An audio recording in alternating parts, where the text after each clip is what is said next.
The bridge of the horizon's edge was silent. Every officer stood frozen, their eyes locked on the massive screen that showed the Galactic Assembly Hall. Admiral Una Park stood at the center, her hands clasped behind her back, watching the broadcast with an expression that revealed nothing. For 200 years, humanity had been part of this assembly. 200 years of being called primitive. 200 years of being treated like children who did not belong at the adult table.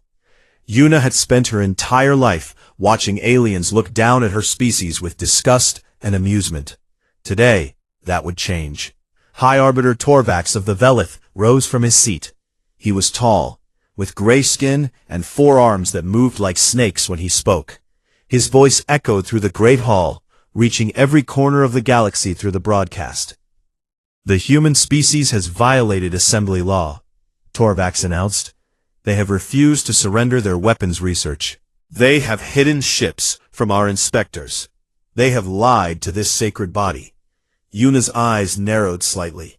She remembered submitting those research reports. She remembered the Velith inspectors who came to Earth and demanded access to everything. She remembered how politely humanity had smiled and shown them exactly what they wanted to see. Nothing more, nothing less. Therefore, Torvax continued, his voice rising with satisfaction, the Galactic Assembly votes to declare war upon the human species. All 12 member races stand united. Humanity will be expelled from this body. Their worlds will be occupied. Their military will be destroyed. Their people will learn their proper place in this galaxy. The alien delegates rose and cheered. Some of them had waited centuries for this moment. The Keth Dominion had always hated humans for their stubbornness. The Moran Collective had grown tired of human complaints about unfair trade agreements. Even the smaller races, the ones humans had tried to befriend, stood and applauded. On the bridge of the horizon's edge, Communications Officer Jisoo Han turned to look at her admiral. Her face was pale with fear. She was only 26 years old, and she had never seen war. None of them had.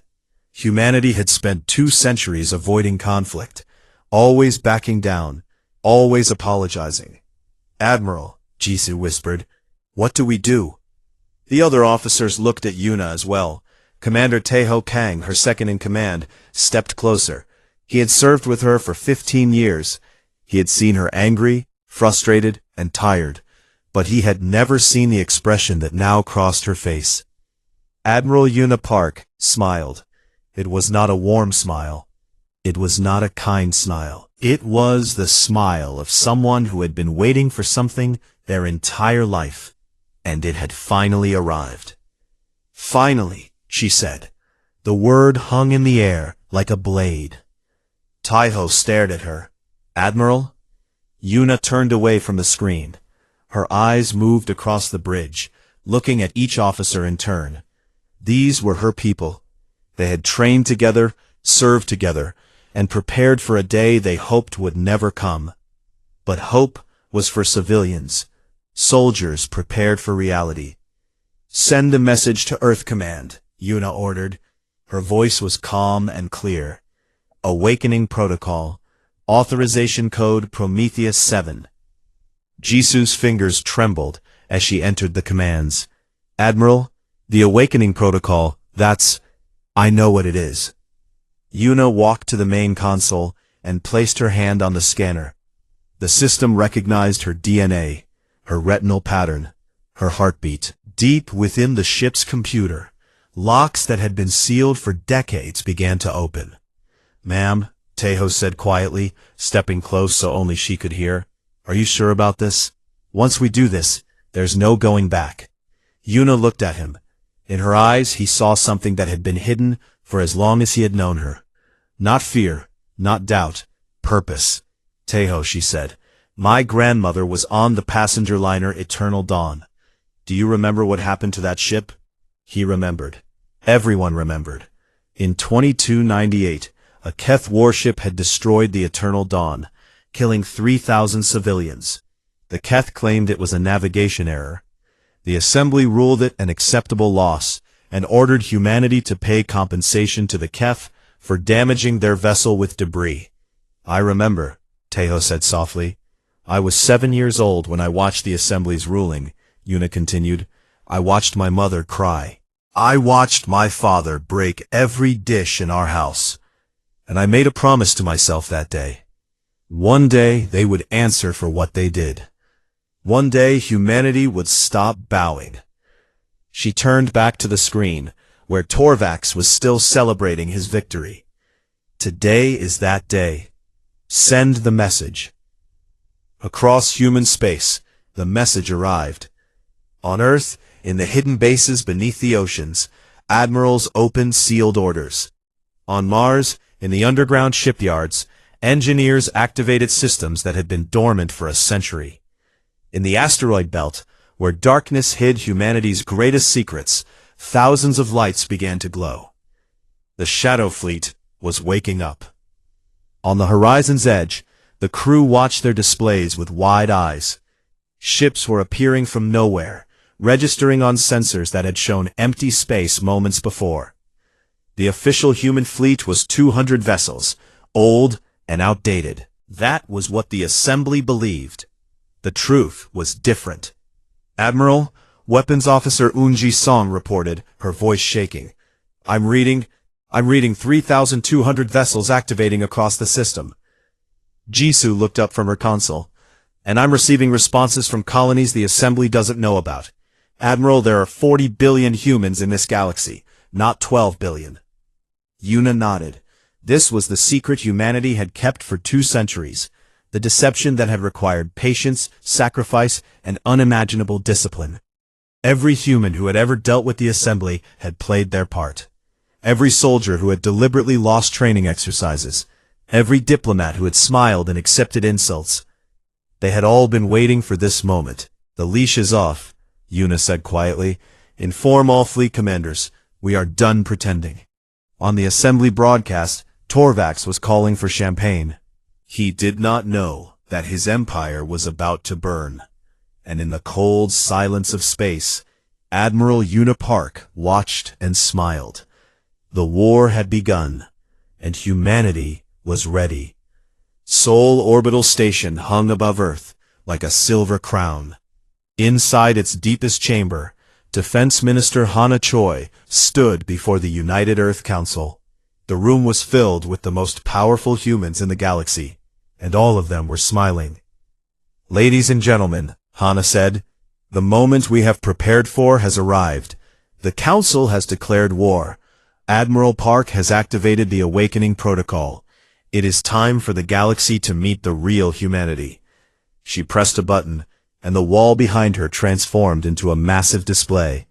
Star maps appeared, covered with red dots that spread across regions the Assembly had never explored. For 200 years, we have played the role of the weak newcomers. We showed the Assembly 200 ships. Old ships. Ships with weapons that could barely scratch their shields. She smiled. Those ships were props in a play. The display changed, showing thousands of vessels hidden in the darkness between stars. The real fleet numbers 3,200 warships. Each one is faster, stronger, and more advanced than anything the Assembly has ever seen. We built them in secret shipyards on the dark side of moons, in hollowed-out asteroids, in places no alien thought to look. Council member Sung-Ho Lim raised his hand. Minister Choi, how did we hide this for so long? The Assembly has inspectors. They have spies. How did 200 years of deception go unnoticed? Hana's smile widened. Because we gave them exactly what they expected to see. The aliens believed humans were primitive, so we acted primitive. They believed we were weak, so we lost every training exercise. They believed we were stupid, so we asked foolish questions and made obvious mistakes. She brought up footage of human soldiers in joint exercises with alien forces. In every video, the humans were slow, clumsy, and defeated easily. Our soldiers trained their entire lives to lose convincingly. Every stumble was practiced. Every defeat was planned. The aliens laughed at us and never thought to look deeper. The display changed again, showing population figures. The official count was 12 billion humans across Earth, Mars, and a handful of small colonies. The real numbers were different. The Assembly believes human space contains 12 billion people. The actual number is 40 billion. We have 17 hidden colony worlds that no alien has ever visited. We told the Assembly that humans struggled with space travel. In truth, we colonized faster than any species in galactic history. Many of them had known parts of this secret, but few had understood the full picture. Humanity had played the longest game in history, and they had played it perfectly. Far above Earth, on the horizon's edge, Admiral Una Park reviewed the fleet positions. Her ready room was small and plain, with only a desk, a chair, and a single photograph on the wall. The photograph showed a young woman with kind eyes and gray hair, smiling at the camera. Her grandmother. The door chimed, and Commander Taeho Kang entered. He found the Admiral staring at the photograph, her expression distant. "The fleet is in position," Taeho reported. "All ships confirm ready status. The Velith Advance Force will enter our space in 6 hours. Una nodded slowly. "How many ships are they sending?" "They think it will be enough to crush our entire navy. They think we have 200 ships crewed by frightened children." Una finally turned away from the photograph. They are about to learn how wrong they were. Taeho hesitated. He had known Una for 15 years, but there were parts of her past she never discussed. Today, he needed to understand. "Admiral, may I ask you something personal?" "You may ask. I may not answer." "Why did you join the military? You could have done anything. Your family had money, influence. You could have lived a comfortable life far from all of this." Una was quiet for a long moment. When she spoke, her voice was softer than Taeho had ever heard it. "I was 7 years old when my grandmother died. She was traveling to visit my aunt on Lula Station. The Eternal Dawn was a passenger liner. 3,000 people going to see their families. She walked to the window and looked out at the stars. The Keth warship said it was a navigation error. They said the liner appeared in their flight path, and they had no choice but to fire. 3,000 people dead, and the Assembly ruled it an accident. Then they ordered us to pay the Keth for the damage to their ship." Taeho said nothing. There was nothing to say. "My mother received a bill," Una continued. "A bill for the cleaning costs of the Keth vessel. They charged us for removing my grandmother's blood from their hull." Her hands tightened into fists. "That night, I promised myself that I would spend my life preparing. I would climb as high as I could climb. I would learn everything there was to learn about war, strategy, and power. And when the day came, I would make them pay. Not just the Keth, all of them. Every species that laughed while humanity bowed." She turned to face Taeho, and her eyes were cold and clear. "That day is today, Commander, and I have waited long enough." The door chimed again. Lieutenant Woo Jin Baek entered with a tablet in his hands. He was the youngest tactical officer in the fleet, barely 24 years old, but his mind was sharper than officers twice his age. "Admiral, I have completed the battle analysis. The Velith force is configured for a quick victory against a weak enemy. Their shields are calibrated for our old weapons. Their formations assume we will scatter and run. And your recommendation?" Woo Jin smiled. It was a young man's smile, eager and fierce. "Let them come in deep. Let them think they are winning. And when they are committed, when there is no escape, we show them everything. The Shadow Fleet rises from Neptune's dark side, and we crush them between two forces." Una looked at the young officer and saw herself 30 years ago.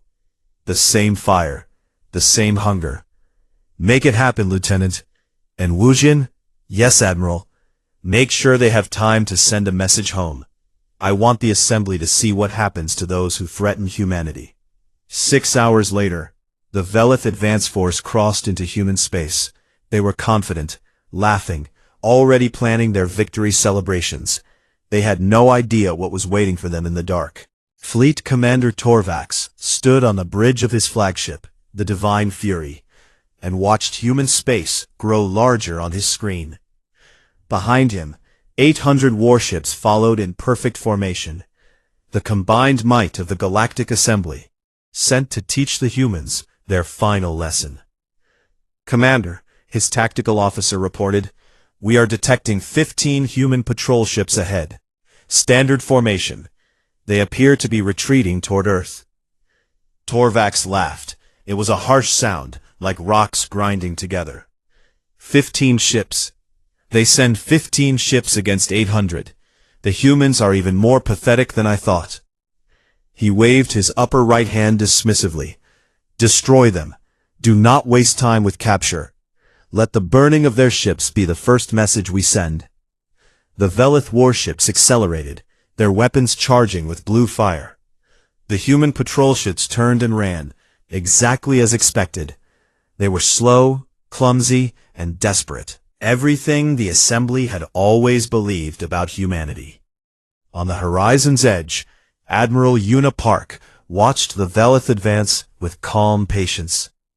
The patrol ships were doing their job perfectly, running just fast enough to stay alive, just slow enough to keep the enemy interested, leading them deeper and deeper into the trap. "Admiral," Jisuhan reported, "the enemy fleet has crossed Jupiter's orbit. They are fully committed." "Shadow Fleet status?" "All ships report ready. 400 vessels on the dark side of Neptune, waiting for your command." Una nodded. "Open a channel. All frequencies. I want every ship in this system to hear what I am about to say." The communications officer worked her console, and a soft chime indicated the channel was open. Una stepped forward, her voice carrying across the void of space to every vessel, human and alien alike. "This is Admiral Una Park of the United Earth Fleet. To the forces of the Galactic Assembly, I have a message." On the Divine Fury, Torvax paused. He had not expected the humans to speak. He had expected them to simply die. "For 200 years, Una continued, you have called us primitive. You have called us weak. You have treated us like insects beneath your feet. You burned our ships and killed our people, and you told us to be grateful that you allowed us to exist." Her voice hardened. "We smiled, we bowed, we played the role you expected, because we were waiting. Waiting for you to grow confident, waiting for you to believe your own lies, waiting for this moment." Behind the Velith fleet, space itself seemed to shiver. Stars that had been fixed points of light began to move.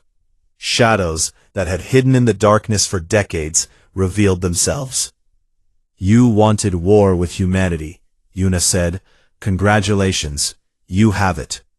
400 warships decloaked behind the Velith formation. Their hulls were black as midnight, their weapons already glowing with power that the Assembly had never seen before. Torvax stared at his tactical display with wide eyes. "That is impossible. Our scanners showed nothing. There was nothing there." His tactical officer was shaking. "Commander, I am reading 400 vessels behind us. And Commander, I am reading another 2,000 appearing throughout the system. They were hidden, everywhere. We flew right past them." The trap had closed. Admiral Park's voice returned to the channel. "You brought 800 ships because you thought we had 200. You were wrong. Fire." The Battle of Sol began with light. Human weapons, hidden and refined for 2 centuries, unleashed their fury on the alien fleet. The Velith shields, designed to counter primitive human technology, shattered like glass. Ships that had conquered dozens of worlds exploded in seconds. On the horizon's edge, Weapons Officer Unji Song directed the assault with calm precision. Her fingers danced across the controls, coordinating fire patterns that the enemy could not predict or counter. Cascade cannons performing above specifications, she reported. Enemy shields are failing across the board. They have no defense against this. Captain Minho Lee led his fighter squadron through the chaos, weaving between explosions and debris. His target was the Keth flagship, the Dominion's pride. The massive vessel was trying to turn, trying to escape, but human jamming technology had disabled their faster-than-light drives. All fighters, follow my lead, Minho ordered. We hit their engine core. 12 minutes, and this monster dies. They struck like lightning. Human fighters, small and fast and deadly, slipped through gaps in the Keth defenses that should not have existed. Minho's squadron planted charges on the flagship's engine core and pulled away just before the explosion tore the ship apart. The Dominion's pride broke in half, its crew scattered into the void. On the Divine Fury, Torvax watched his fleet die around him. Ships that had been invincible moments ago were now burning wrecks. The humans moved with coordination he had never seen, striking weak points that should have been secret, using weapons that should not exist. Fall back, he screamed. All ships, retreat, activate faster-than-light drives. His tactical officer looked at him with despair. Commander, we cannot. The humans have deployed jamming fields. No ship can escape. Torvax sank into his command chair. This was not possible. The humans were supposed to be weak.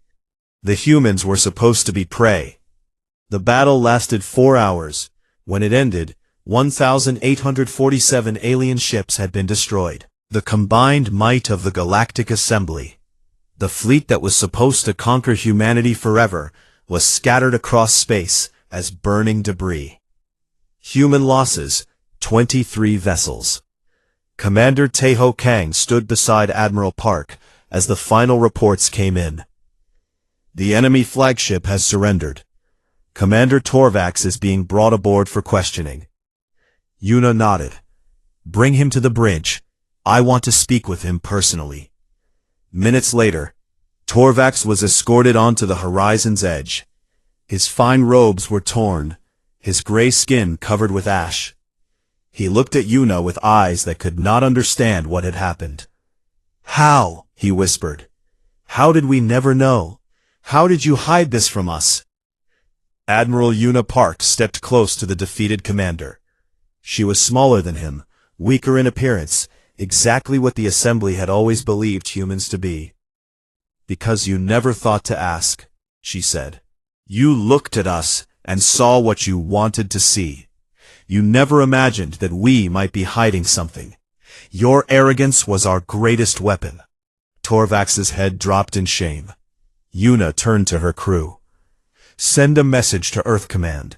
The battle of Seoul is over. Humanity is victorious. And tell them to prepare the fleet for advance. We are taking the war to their doorstep. The galaxy would never be the same. The human fleet moved through assembly space like a storm that could not be stopped. System after system fell before Admiral Yuna Park's forces, but the conquest was not what the aliens had expected. There was no burning of cities. There was no slavery. There was something far more dangerous to the old powers. There was liberation. Lieutenant Dami Yoon of Intelligence Division stood on the surface of Verath Prime, the homeworld of the Veth species. Around her, thousands of Veth emerged from underground tunnels where they had hidden for generations. They were small creatures, barely reaching her waist, with large eyes and delicate hands. The Assembly had used them as miners for 3,000 years, working them in conditions that killed hundreds every day. They are afraid of us, Dami reported through her communication device to the horizon's edge. They think we are here to become their new masters. Admiral Park's voice came through clear and calm. Then show them they are wrong. Give them food, medicine, and weapons. Teach them that they are free. What they do with that freedom is their choice. Dami approached the eldest Veth, a gray-skinned creature with scars covering his arms from decades of mining accidents. She knelt down so that their eyes were level, and spoke in the simple trade language that all species understood. "We are not here to own you. We are here to break your chains. The assembly will never hurt you again." The old vet stared at her for a long moment. Then slowly, tears began to fall from his large eyes. "Free," he whispered. "We are free." Across assembly space, the same scene repeated.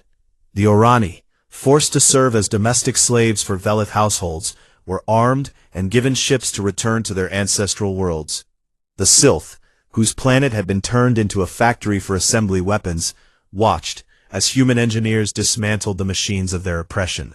The Kavith, the Reni, the Torath, species whose names had been forgotten by the galaxy, rose from the shadows of history. Not all of them chose peace.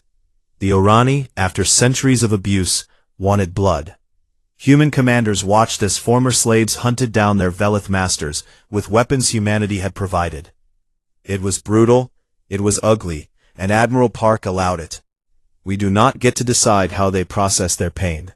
We only get to give them the chance to heal. What healing looks like is not for us to judge. The Keth Dominion was the first major power to seek terms. Their ambassador, a tall figure named High Executor Morven, arrived on the horizon's edge, requesting a meeting with Admiral Park. He brought gifts, rare metals, advanced technology, and a list of human prisoners the Keth had secretly held for decades. Commander Taeho Kang met the ambassador in the landing bay. His face showed no emotion as he looked at the Keth official. "The Admiral will see you," Taeho said, "but I should warn you, she is not interested in your gifts." Morven seemed confused. "Then what does she want? Territory? Resources? We will give her anything to end this war." "She wants justice. And I do not think you will like what that means." In the conference room, Admiral Park sat at the head of the table. She did not rise when the Keth ambassador entered. She did not offer greetings or pleasantries. She simply pointed to a chair. "Sit." Morven sat. He was not used to being ordered by anyone, let alone a human. But the balance of power had shifted, and he knew it. "High Executor," Yuna began, "your species has held thousands of humans as prisoners for the past century. You told the Assembly these people were criminals. In truth, they were scientists, engineers, and artists that you kidnapped to serve your research programs." Morven started to speak, but Yuna raised her hand. "I am not finished. Your species has also enslaved 4 other races, worked them to death in your mines, and sold their children as property. You have committed crimes that have no name, because no one was powerful enough to stop you." She leaned forward. "That has changed." "What do you want?" Morven asked, his voice now trembling. "Your prisoners will be returned immediately. Your leaders will face trial for their crimes against all species. Your military will be disbanded, and every slave currently held in Keth space will be freed within 30 days. Morven's face twisted with anger. "You cannot demand this. We are the Keth Dominion. We have ruled these stars for 10,000 years. Yuna stood, and though she was small compared to the Keth, she seemed to fill the room with her presence. "You ruled because no one could stop you. Now someone can. These are not negotiations, High Executor. These are terms. Accept them, or my fleet will continue its advance. And I promise you, what comes next will be far worse than surrender." The Keth Dominion accepted the terms within 6 hours. Later that night, Yuna sat alone in her quarters, the lights dimmed, her grandmother's photograph in her hands. The door chimed softly, and Jisoo Han entered with a cup of tea. "I thought you might want this, Admiral."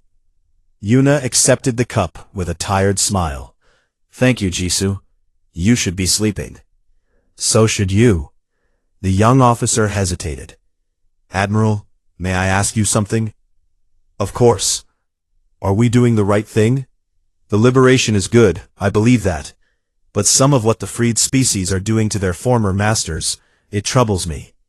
Yuna was quiet for a long moment, her eyes on her grandmother's face. My grandmother used to tell me that justice is messy. It is not clean or comfortable. When you have been hurt for generations, when your family has been broken and your history has been stolen, healing does not look like forgiveness. Sometimes it looks like fire. She set down the photograph and looked at Jisoo. We cannot control what the freed species choose to do with their freedom. That is more than anyone ever gave them before. That is more than anyone ever gave us. Morin Prime was beautiful from space. Blue oceans, green continents, and white clouds that swirled in patterns that had existed for millions of years. It was the heart of the Morin Collective, the oldest and most powerful member of the Galactic Assembly. For 10,000 years, no enemy had ever reached this world. Today, the human fleet surrounded it like a ring of fire. Admiral Una Park stood on the bridge of the horizon's edge, studying the planetary defense grid that protected the Morin homeworld. It was a masterpiece of engineering, a network of weapons platforms and shield generators that could destroy entire fleets. The Morin had spent centuries building it, convinced that it made them invincible. Admiral, Lieutenant Woojin Beck reported, the defense grid is fully active. Our fleet cannot penetrate it without losing at least half our ships. The Morin High Council is broadcasting a message. They say they will never surrender. Una nodded slowly. Play the message. The voice of High Prefect Silas filled the bridge. He was the leader of the Morin Collective, a figure who had ruled for 3 centuries and had never known defeat. Humans, you have surprised us. You have destroyed our allies and freed our slaves. But Morin Prime will not fall. Our defense grid is impenetrable. Your ships will burn if they approach. Turn back now, and we may show mercy. Continue, and you will learn that the Morin do not forgive. The message ended. The bridge was silent. Commander Taeho Kang looked at Una with concern. He is not wrong about the defense grid. Our simulations show catastrophic losses if we attempt a direct assault. Then we will not attempt a direct assault. Una turned to Engineer Junho Shin, who had been waiting quietly at the back of the bridge. Junho, is the slip drive ready? The young engineer stepped forward, his eyes bright with nervous excitement. Ready, Admiral. The prototype has been installed on this ship. It will allow us to phase through solid matter for approximately 3 seconds, enough to pass through the defense grid. And the risks? Junho hesitated. The technology is untested in combat conditions. There is a 12% chance of complete phase failure, which would destroy the ship. There is also a possibility of partial phase, which would be unpleasant. Una turned to her crew. Every face showed fear, but also trust. They had followed her through battles that should have been impossible. They would follow her through this one too. We are going alone, she announced. 1 ship, 1 chance. If we succeed, we break through the grid and position ourselves directly above the Morin capital. From there, we negotiate from strength. And if we fail? Taeho asked quietly. Then you take command of the fleet and find another way. Humanity did not come this far to be stopped by one planet. The horizon's edge separated from the fleet and accelerated toward Morin Prime. On the planet below, the defense grid activated, weapons platforms tracking the single human vessel with eager anticipation. They think we are surrendering, Jisoo Han observed. Let them think what they want. Una gripped the arms of her command chair. Junho, activate the slip drive. The ship shuddered. Reality seemed to twist around them, colors bleeding into impossible shapes. For 3 seconds that felt like 3 years, the horizon's edge existed between dimensions, neither solid nor light. The defense grid fired, but its weapons passed through empty space where the ship had been. And then they were through. The horizon's edge emerged above the Morin capital, its weapons armed and ready. Below, millions of Morin looked up at the single human vessel that had done what no enemy had ever done before. Yuna opened a channel to the planet. High Prefect Silas, this is Admiral Yuna Park of the United Earth Fleet. Your defense grid is irrelevant. Your fleet is destroyed. Your allies have fallen. You have 1 hour to surrender your council for trial, or I will demonstrate what human weapons can do to an unshielded city. The response came in 43 minutes. The Morin High Council surrendered unconditionally. 1 year later, the new Galactic Assembly met for the first time. The Great Hall was different now. Where once 12 species and sat in judgment of all others, now 24 species gathered as equals. The Veth, the Irani, the Sylph, and all the others who had been enslaved, now had voices and votes. Admiral Yuna Park, now Supreme Commander of the Unified Galactic Defense Force, stood at the center of the hall. She wore a simple uniform with no medals or decorations. Her hair, once black, was now touched with gray. The war had aged her, but her eyes were still sharp and clear. 200 years ago, she began, humanity joined this assembly. We were young and eager. We believed that joining the galactic community would bring us peace and prosperity. Instead, we found contempt. We found cruelty. We found a galaxy ruled by fear and power. She paused, looking at the faces around her. Some were familiar allies.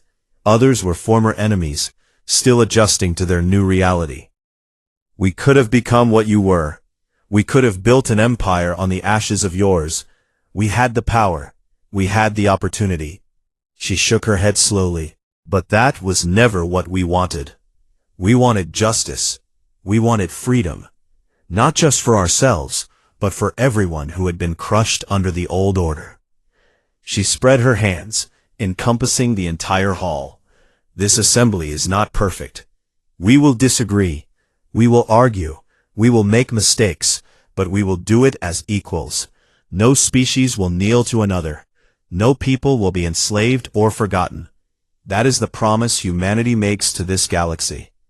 The hall erupted in applause, a sound that had never been heard in this place before. Later, after the ceremony, Commander Teho Kang found Admiral Park on the observation deck. She was staring out at the stars, her reflection ghostly in the window. You did it, Teho said softly. Everything you promised yourself as a child. You made them pay. You changed the galaxy. Yuna nodded, but her expression was thoughtful, rather than triumphant. The war is over, but the work is just beginning. Destroying the old order was the easy part. Building something better will take generations. And what will you do now? She turned to face him, and for the first time in years, she smiled without coldness or calculation. It was a real smile, tired but genuine. Now we build something worth protecting, something my grandmother would have been proud of. Outside the window, the stars burned bright and eternal. A galaxy that had known only tyranny for 10,000 years was learning something new. It was learning hope, and humanity would be there to protect it.